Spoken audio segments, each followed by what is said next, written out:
Good morning class. Assalamualaikum warahmatullahi wabarakatuh. The first, let me introduce myself. My name is Fari Fabriana. Today I would like to share the material about the analytical exposition text. Tujuan pada pembelajaran kita hari ini ialah menjelaskan fungsi sosial teks eksposisi analitis terkait isu yang aktual, mengidentifikasi struktur umum teks eksposisi analitis, mengidentifikasi unsur kebahasaan teks eksposisi analitis, dan menyusun teks eksposisi analitis tulis terkait isu yang aktual dengan memperhatikan fungsi sosial struktur teks dan unsur kebahasaan secara benar dan sesuai konteks. At the definition of an analytical exposition text is a type of argumentative text. Jadi pada analytical exposition text ialah sebagian daripada argumentative text. Next.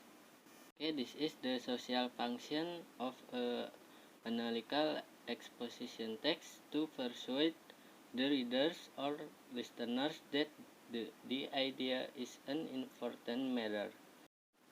So the function or tujuannya ialah untuk membujuk pada pembaca dan atau penulis terhadap suatu ide yang diutarakan oleh penulis sebagai sesuatu yang penting atau isu yang lagi terkenal.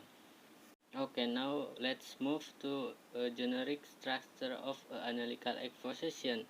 There are three generic structure. The first is a thesis or introduction. It introduces the topic and indicate the writer position. And the second, the arguments or body. It contains several reasons, facts, example or statistic to support the writer position. And the third is a reiteration or a conclusion. It's a conclusion based on the argument. Jadi ada 3 struktur daripada analytical exposition. Yang pertama thesis atau introduction. Pada introduction terdiri dari topik atau beberapa opini yang diutarakan oleh penulis. Kedua ada body atau argument yang berisi beberapa alasan, fakta, contoh, bahkan statistik yang bisa dijadikan support terhadap penulis. Yang ketiga ada reiteration atau konklusi yang terdapat beberapa conclusion atau argumen atau biasa dalam penulisannya di awal kalimat itu harus terdapat penulisan in conclusion seperti itu. Okay, next kita masuk ke language feature of analytical exposition. Yang pertama using a simple present tense. Yang kedua using casual or contrastive conjunction. Jadi casual itu seperti become, at, since, therefore.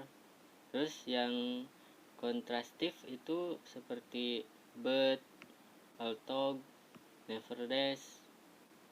Dan yang ketiga using sequence connective adverb yang seperti firstly, secondly, next, finally yang berhubungan dengan keterangan waktu.